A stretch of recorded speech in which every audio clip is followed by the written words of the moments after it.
আক্ষরিক অর্থে তিনি যেন এক সব্যসাচী। দুটি হাত নেই, তবু দীর্ঘ ৩৫ বছর ধরে সফলভাবে সংসারের হাল ধরেছেন, হয়েছেন সফল খামারি। পঞ্চগড় জেলার বোদা উপজেলার সাকোয়া ইউনিয়নের সরকারপাড়া গ্রামের আবু শহীদ প্রধান ৮ বছর বয়সে বিদ্যুৎ স্পৃষ্ট হয়ে দুহাত হারালেও হারাননি প্রবল মানসিক মনোবল। তার কাজকর্ম দেখে বোঝার উপায় নেই যে তিনি একজন শারীরিক প্রতিবন্ধী। জীবন জীবিকার জন্য কঠোর সংগ্রামী নয়, তার মধ্যে রয়েছে শারীরিক প্রতিবন্ধকতাকে জয় করে ঘোড়দৌড়ে অংশ নেওয়ার মতো খেলাধুলা সহ পা দিয়ে লেখা, এমনকি ছবি আঁকার মতো শৈল্পিক তাড়নাও।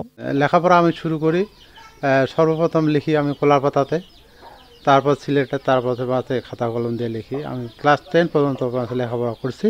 কি মনে করে করুক আমি সেটা মনে করি না, কারণ মাঝে আল্লাহ দিয়েছে, আল্লাহ নিয়েছে, হ্যাঁ, এখানে করার কিছু নেই। আর দুঃখ করে কোনো লাভ নেই।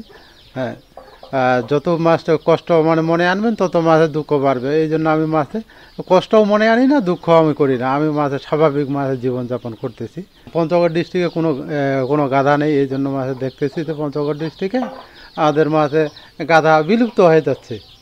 এজন্য আমি গাধা পুষেছি। মাঝে এলাকার মানুষজন মাঝে আগে এই বর্তমান প্রজন্মের যে বাচ্চাগুলো মাঝে, হ্যাঁ, সেগুলো জানতে পারবে যে হ্যাঁ অমুক গাধা, এইরকম প্রাণী একটা গাধা, এর নাম। আমার ইচ্ছা আছে আমি মাঝে আমার খামারটা আরও বড় করি, হ্যাঁ, আমার বাচ্চা কাচ্চাকে লেখাপড়া ভালোভাবে শিখাই, এই আমার আশা।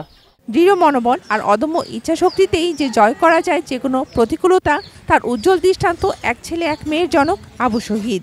দুইটা হাত না থাকার সত্ত্বেও সে সংসার করতেছে। সে কারো উপর নির্ভরশীল না হয়ে সে একাই দিনে দিনে তার উন্নতির চেষ্টা করতেছে। তার দুইটা ছেলে মেয়ে আছে, সে ছেলে মেয়েদের উচ্চশিক্ষায় শিক্ষিত করার জন্য চেষ্টা করতেছে। আমার বাবা বেশি দূর পড়ালেখা করতে পারেনি, তিনি আমাকে একটা উচ্চ শিক্ষায় শিক্ষিত করতে চান। তা আমাকে যাতে একটি উচ্চ জায়গায় নিয়ে যেতে পারেন, এটি তার স্বপ্ন। আমার ছোট বোনকেও তিনি এরকম করেই মানুষ করতে চান। শুধু নিজের পরিবারের কাছেই নয়, এলাকাবাসীর কাছে হয়ে উঠেছেন অনুপ্রেরণার উৎস। আমাদের স্কুলে প্র্যাকটিক্যাল খাতা লাগে, তখন মামার কাছে এনে দিই, মামা তখন সুন্দর করে আর্ট করে দেয়। তারপর কোনো টাকা পয়সা নেয় না। আমরা সুস্থ মানুষ, যদি হাত আছে দুইটা, তারপরেও কিন্তু আমরা অলস বা ইয়ার মধ্যে পড়ে থাকি, ও কিন্তু ওইভাবে পড়ে থাকে না। সেক্ষেত্রে সে কিন্তু হাত দুটা না থাকলে কি হবে, তার কিন্তু কাজকর্মগুলো খুব জটিল, খুব কঠিন, এগুলো আমরাই করতে পারি না। নিজে ঠিকমতো পড়াশোনা করতে না পারলেও সন্তানদের উচ্চশিক্ষায় শিক্ষিত করতে চান আবু শহীদ। তাকে সম্ভাব্য সব রকমের সহযোগিতার আশ্বাস উপজেলা প্রশাসনের। তিনি তার জীবন সংগ্রাম খুব সফলতার সাথে চালিয়ে যাচ্ছেন। যদিও তার ছোটবেলাতেই তিনি তার দুইটি হাতই হারান, কিন্তু তিনি সাধারণ মানুষের মতোই তার জীবনযাপন, তার জীবন সংগ্রাম চালিয়ে যাচ্ছেন।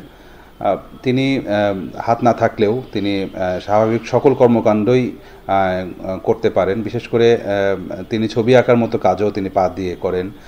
তিনি বাঁশ কাটা বা স্বাভাবিক মানুষের জীবন ধারণের জন্য যা কিছু প্রয়োজন, যেমন ধরে স্বাভাবিক মানুষ থাকে, উনি সেভাবেই তার জীবনযাপন করছেন। তারপরেও আসলে প্রতিবন্ধী মানুষ তো বিশেষ কিছু চাহিদার বিষয় থাকতে পারে। আমাদের উপজেলা প্রশাসন থেকে তার জন্য প্রযোজ্য যে সকল সুবিধাদি রয়েছে, যেমন তার জন্য যদি কৃষি, মৎস্য বা প্রাণী সম্পদের আওতায় কোনো প্রণোদনার আওতায় তাকে নিয়ে আসা যায়, বা যুব উন্নয়ন থেকে তার জন্য কোনো ট্রেনিংয়ের ব্যবস্থা করা যায়, তাহলে হয়তো তার ভালো হবে। তো তার জন্য প্রযোজ্য যেটা, তার আবেদনের প্রেক্ষিতে আমরা সেই ব্যবস্থা গ্রহণ করব। পরিস্থিতি যেমনই হোক, কিছুতেই হার না মানার দৃঢ় সংকল্প, প্রচণ্ড ইচ্ছাশক্তি আর অটুট মনোবল আবু শহীদকে গড়ে তুলেছে একজন আদর্শ পিতা, সফল কৃষি খামারি, সর্বোপরি একজন শিল্পমনা মানুষ হিসেবে। Shakil Aziz, desk report, ATN news.